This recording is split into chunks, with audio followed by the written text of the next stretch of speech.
معافی مانگنا مسیحی زندگی کا ایک طرز عمل ہے۔ مسیحی زندگی معافی کے بغیر نہیں چل سکتی، کیونکہ معاف کرنا اور معافی مانگنا ہی مسیحی زندگی کا اصل مقصد ہے۔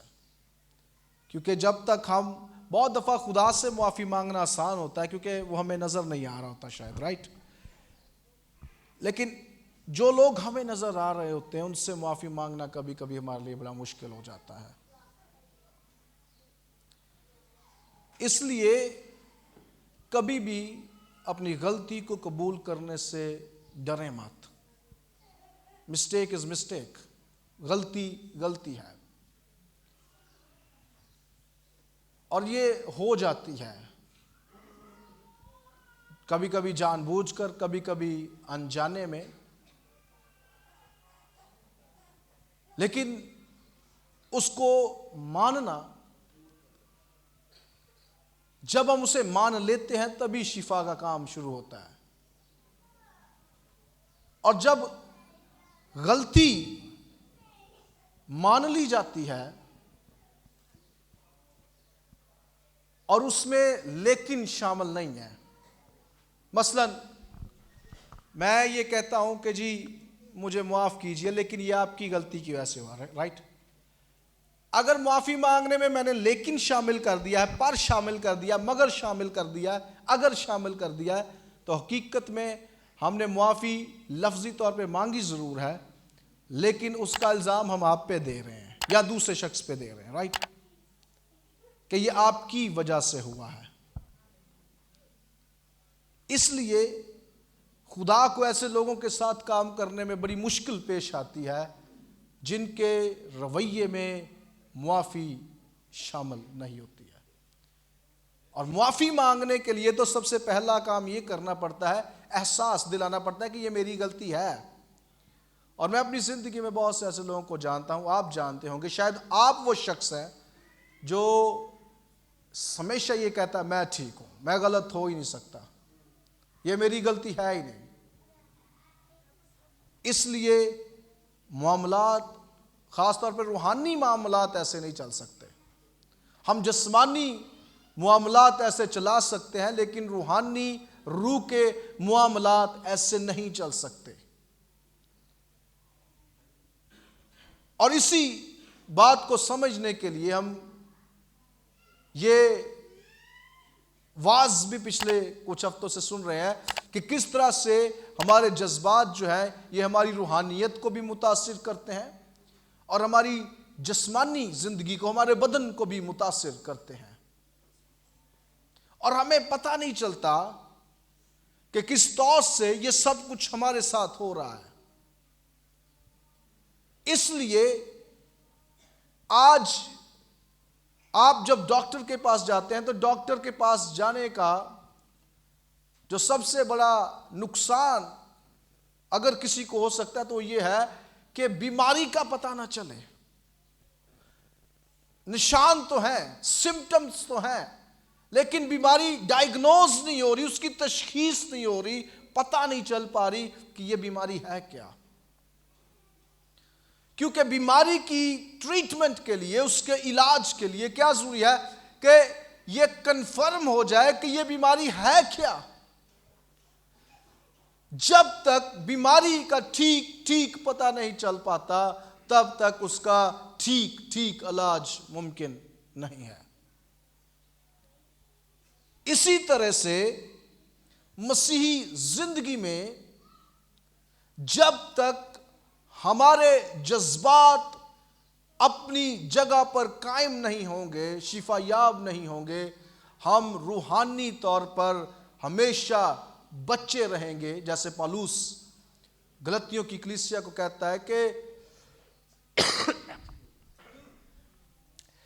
اگر وارث چھوٹا ہے، بچہ ہے، اس میں اور غلام میں کوئی فرق نہیں ہے۔ پھر ہم ایک اور حوالہ پچھلی دفعہ ہم نے تلاوت کیا تھا تھسلنیکیوں کے خط میں سے، پالوس تھسلنیکے کی کلیسیا کو یہ دعا دیتا ہے کہ میری یہ دعا ہے کہ تم روحانی طور پہ، بدنی طور پہ اور جان میں شفا پاؤ. تینوں زندگی کے حصوں میں، بدن میں بھی، روح میں بھی اور جان میں بھی. اور جان میں ہم نے دیکھا تھا، سنا تھا، سیکھا تھا، جان میں کتنی چیزیں انسان کی ہوتی ہیں؟ کتنی ہوتی ہیں؟ 3. کون کون سی؟ ذہن. ہمارا ذہن کس میں ہے؟ جان میں ہے. ہمارے جذبات کس میں ہے؟ جان میں ہے. اور ہماری مرضی کس میں ہے؟ جان میں ہے. اور ہماری جو جان ہے یہ ہماری روح کو اور ہمارے بدن کو ایک کرنے کا، یک کرنے کا ایک ذریعہ ہے. اس لیے ہمارے جذبات جو کہ ہماری زندگی میں ہمارے بدن کے لیے اور ہماری روح کے لیے درمیانی کی حیثیت رکھتے ہیں، انہیں شفا یاب ہونا ضروری ہے. اور مسیح یسوع کی جب آپ تعلیم کو پڑھتے ہیں تو بہت دفعہ وہ لکھا ہے کہ ترس سے بھر جاتا. مسیح یسوع کا جو سب سے زیادہ گاسپل رائٹرز، اناجیل کو تحریر کرنے والے جذبات کا اظہار بیان کرتے، وہ ہے کہ وہ ترس سے بھر گیا. کئی موقعوں پر وہ ترس سے بھر گیا. اس کے غصے کا بھی ذکر ہے کہ وہ غصے میں آ گیا. وہ رویا. لازر اپنے دوست کے مر جانے پر رویا، حالانکہ یسوع کو پتا تھا کہ وہ کیا کرنے والا ہے، اسے زندہ کرنے والا ہے. لیکن انسانی جو حقیقت ہے مسیح یسوع پر طاری تھی، اور لکھا ہے وہ رویا. خدا نے ہمیں جذبات اس لیے دیے ہیں کیونکہ نمبر 1 خدا میں خود جذبات ہیں. اور بائبل مقدس کی سب سے مشہور آیت کیا ہے؟ خدا نے دنیا سے کیا کیا؟ محبت کی. اور محبت کیا ہے؟ محبت جذبہ ہے، ایموشنز ہیں. رائٹ. اگر خدا میں جذبات نہ ہوتے تو وہ کبھی بھی ہم سے محبت نہیں کر سکتا تھا. خدا کا محبت کرنا اس بات کا ثبوت ہے کہ خدا کے اندر جذبات ہیں. خدا بائبل میں لکھا ہے غصہ ہوتا رہا اسرائیلیوں سے، غضب سے بھر جاتا. خدا کبھی کبھی ایسے فیصلے بھی کرنے کی کوشش کرتا کہ موسیٰ میں ان کو مار دینا چاہتا ہوں، پھر موسیٰ درمیان میں آ جاتا ہے اور خدا کے ساتھ بات چیت ہوتی کہ نہیں خداوند، ٹیبل ٹاک. خداوند ایسا نہیں ہمیں کرنے کی ضرورت. اور لکھا پھر خداوند نے اپنا ارادہ بدل لیا. یعنی کہ خداوند میں بھی جذبات ہیں، اور اصل میں ہم میں جو جذبات ہیں یہ خداوند کی دین ہے. اور جو جذبات ہیں ان کا مقصد کیا ہے؟ کہ جو کچھ ہماری روح محسوس کر رہی ہے وہ ہمارے بدن کے وسیلہ سے ظاہر ہو سکے. آپ جب کسی کے مرنے پر یا کسی کے پریشان ہونے پر روتے ہیں یا پریشان ہوتے ہیں تو اصل میں آپ اس بات کا اظہار کر رہے ہیں کہ میری روح اس وقت اس شخص کے لیے پریشان ہے.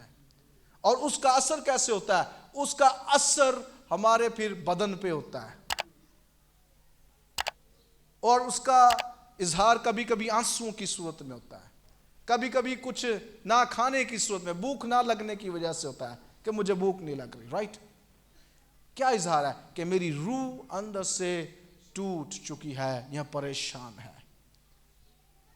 اور جو کچھ آپ کا بدن کر رہا ہوتا ہے انہیں جذبات کہتے ہیں. اور ہم نے یہ بھی سیکھا کہ یہ جذبات ہماری روحانیت کو کیسے متاثر کرتے ہیں. اگر ہمارے جذبات تندرست نہیں ہوں گے تو ہم روحانی طور پر امچور رہیں گے، نابالغ رہیں گے، بڑھ نہیں پائیں گے مسیح میں. اور اگر ہم مسیح میں بڑھ نہیں پائیں گے تو پالوس گلتیوں کی کلیسیا کو 4 باب میں کہتا ہے کہ تم روحانی طور پہ تمہیں مضبوط ہونا چاہیے تھا، تمہیں روح میں بالغ ہونا چاہیے تھا، لیکن تمہاری حرکات، تمہارے عوامل، تمہاری باتیں اس بات کی عکاسی نہیں کرتی کہ تم مسیح میں بڑھ رہے ہو، بلکہ تم ابھی کے ابھی بھی بچے ہو، نیو بارن بیبی. ایسے شخص کی مانند ہو جو ابھی ابھی پیدا ہوا ہے. تو تمہاری روحانی حالت اس قدر نازک ہے کہ جیسے بچہ ہوتا ہے اسے کچھ سمجھ نہیں ہوتی، تمہیں بھی سمجھ نہیں ہے. پیدا تو وہ ہوا ہے لیکن سمجھ نہیں ہے. سانس تو وہ لے رہا ہے لیکن سمجھ نہیں ہے. کھانا تو وہ کھا رہا ہے لیکن سمجھ، دماغی حالت تمہاری ابھی تک اس لیول کی نہیں ہے جو ایک سمجھدار کی ہوتی ہے. اور اس کا نقصان بڑا گہرا پالوس بتاتا ہے. وہ کہتا ہے کہ غلام میں اور بچے میں کوئی فرق نہیں ہے. ایک غلام میں اور ایک بچے میں جو سب چیزوں کا مالک ہے اس میں کوئی فرق نہیں ہے. اور ان ساری باتوں سے وہ ہماری روحانی حالت کو بیان کرنا چاہتا ہے کہ اگر ہم روحانی طور پر میچور نہیں ہوں گے، بالغ نہیں ہوں گے، تو ہم خدا کی سمجھ میں نہیں بڑھیں گے. اور جب ہم خدا کی سمجھ میں نہیں بڑھیں گے، ہم خدا کی ان برکتوں کو، ان وعدوں کو لینے سے قاصر رہیں گے جو خدا نے ہمارے لیے رکھی ہوئی ہیں. یہ ایسے ہی باپ کی مثال کی طرح ہے جس کے پاس سب کچھ ہے لیکن وہ سب کچھ ایک چھوٹے بچے کو، جو اس کا اپنا بچہ ہے، نہیں دے سکتا. وہ اسے اپنی جائیداد نہیں دے سکتا، وہ اسے اپنی چیزوں کا وارث نہیں بنا سکتا. رائٹ؟ جب تک کہ وہ سمجھدار نہ ہو جائے، جب تک کہ وہ اس قابل نہ ہو جائے کہ یہ سب کچھ کیا ہے اور ان کی ویلیو کیا ہے. جب تک اسے یہ سمجھ نہ آ جائے کہ میرے باپ نے اسے کس محنت سے تیار کیا ہے، ان کی ورتھ کیا ہے، ان کی ویلیو کیا ہے. اسی طرح سے خدا بھی ہمارے ساتھ بہیو کرتا ہے. اس کا بھی طریقہ کار ایسے ہی ہے. اگر ہم بڑھیں گے نہیں تو ہم خدا کی برکتوں سے محروم رہیں گے، خدا کی سمجھ سے محروم رہیں گے، خدا کے تعلقات سے محروم رہیں گے. اسی لیے شادی کا جو تعلق ہے میاں اور بیوی کا، یہ اس قدر اہم ہے. غور سے سنیے گا. اس میں اصل میں دوسرے شخص کی حقیقت سامنے آ جاتی ہے کہ حقیقت میں وہ ہے کون. دوستوں کے ساتھ تو ہم بناوٹ کر سکتے ہیں. رائٹ؟ اچھے لفظ بول سکتے ہیں، اردو بھی بولنے کی کوشش کر سکتے ہیں. رائٹ؟ جب ہم اکثر اوقات باہر جب لوگ جاتے ہیں تو وہ اردو بولنے کی کوشش کرتے ہیں تاکہ ڈیسنٹ دکھائی دے. اور بھائی پنجابی بولنے سے بھی آپ ڈیسنٹ لگ سکتے ہیں، ضروری نہیں کہ آپ اردو سے ڈیسنٹ لگے. رائٹ؟ اگر پنجابی بھی آپ نے سلیقے سے بولی ہے، حسن سے بولی ہے، تو اس میں بھی خوبصورتی ہے. ضروری نہیں ہے کہ انگلش سے ہی کام چلایا جائے. رائٹ؟ یا اردو سے کام چلایا جائے. جب آپ کسی شخص کے ساتھ رہتے ہیں تو اس کی حقیقت سامنے آ جاتی ہے. وہ سوچتا کیسے ہے، اس کی عادتیں کیسی ہیں، اس کا گھر میں رویہ کیسا ہے. خدا کو جاننے کے لیے بھی اس کے ساتھ رہنا پڑتا ہے. جس خدا کی آپ اور میں بندگی 40 سال سے، 50 سال سے، شاید اس سے بھی زیادہ، یا 30 سال سے کر رہے ہیں، 20 سال سے کر رہے ہیں، افسوس شاید ہم اسے جان نہیں پائے. وہ کیسے کام کرتا ہے، اس کا رویہ کیا ہے، اس کی ہم برکتوں تک کیسے پہنچ سکتے ہیں.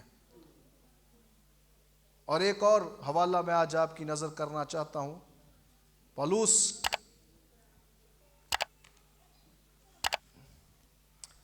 افسس کی کلیسیا کو ایک پیغام دے رہا ہے. 3 باب کی آیت نمبر 17 سے میں آپ کے لیے تلاوت کروں گا.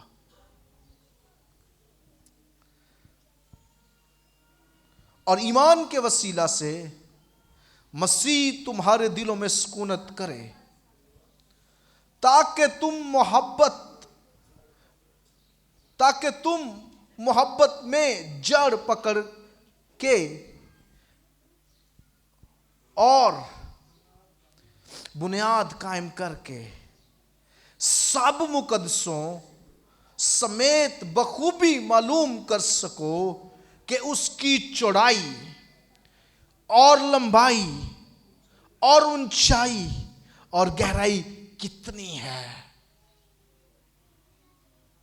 یعنی کہ خادم یہ کہنا چاہتا ہے کہ خدا محبت کے وسیلہ سے تم پر یہ ظاہر کرنا چاہتا ہے کہ خدا کس قدر گہرا ہے، کس قدر وسیع ہے، کس قدر اونچا ہے، کس قدر اس کی لمبائی ہے اور کس قدر اس کی چوڑائی ہے. ہم یہی بات کر کر کے اپنے آپ کو تسلی دیتے رہے، کلام سمندر ہے، کلام سمندر ہے، رائٹ. لیکن جس کا کلام سمندر ہے وہ یہ کہہ رہا ہے کہ میں چاہتا ہوں کہ تم اس گہرائی کو بھی جان جاؤ، اس کی چوڑائی کو بھی جان جاؤ، اس کی لمبائی کو بھی جان جاؤ، اور اس کی اونچائی کو بھی جان جاؤ. یعنی کہ خدا ہمیں اس قدر ایکسپینڈ کرنا چاہتا ہے، خدا ہماری سمجھ کو اس قدر وسیع کرنا چاہتا ہے اپنے ساتھ تجربوں میں. ابراہیم کے ساتھ جب خدا کا تجربہ ہوا تو ابراہیم کو خدا کی گہرائی معلوم ہوئی کہ وہ مہیا کرتا ہے، وہ ایسی جگہ سے بھی مہیا کر سکتا ہے جہاں پر اس نے کچھ بویا نہیں ہے، اور وہ ایسی جگہ سے بھی جمع کر سکتا ہے جہاں اس نے کچھ بکھیرا نہیں ہے. یہ ابراہیم کے وسیلہ سے ہم جانتے ہیں، رائٹ. ابراہیم کو بڑا تلخ تجربہ ہوا کہ خدا نے اس کے بیٹے کی قربانی مانگ لی. کیا جذبات ہوں گے، کیا کچھ ذہن میں چل رہا ہوگا، لیکن اس کا فوکس خدا رہا، اس کا فوکس خدا کے ساتھ فیملی کے طور پر کہیں جانا ہے. لیکن ضروری کاموں میں آپ اپنے بچوں کو، چھوٹے بچوں کو ساتھ لے جانا ضروری نہیں سمجھیں گے. اور اس کی وجہ کیا ہے؟ کیونکہ ان کی سمجھ اس قدر بڑی نہیں ہے، وہ آپ کو کسی طریقے سے فائدہ نہیں دے سکتے، وہ گائیڈ نہیں کر سکتے، وہ مشورہ نہیں دے سکتے. مشورے سے بھی مجھے بات یاد آ گئی، کبھی کبھی ہم مشورہ کرنے والے ایسے لے جاتے ہیں وہ بولتے ہی نہیں ہیں، وہ کوئی مشورہ نہیں دیتے یا غلطی مشورہ دے دیں گے. فرض کریں کوئی ڈیل آپ کی چل رہی ہے مجھے واقعہ یاد آ گیا، ایک جگہ پہ ایک ڈیل ہو رہی تھی، تو وہ دو بندوں کے درمیان ڈیل ہو رہی ہے، رائٹ. تو ایک نے کہا جی میں نے تین لاکھ اس طرح سے پیسے دینے ہیں. تو ڈیل تقریباً ہونے والی تھی، تو وہ ساتھ ہی ایک بندہ ان کے ساتھ تھا، اس نے 15 یا 20 ہزار بڑھا دیا، چلو تسی انے لے لو. وہ جو بندہ ڈیل کرنے والا تھا، یعنی جو ساتھ اس بندے کو لے کے گیا تھا، وہ کہتا میں نے دینے ہی نہیں. جو دوسری پارٹی تھی وہ کہتی لے ہن تیرے اپنے بندے نہیں کہتا ہے، پیسے ودا ہو نا، رائٹ.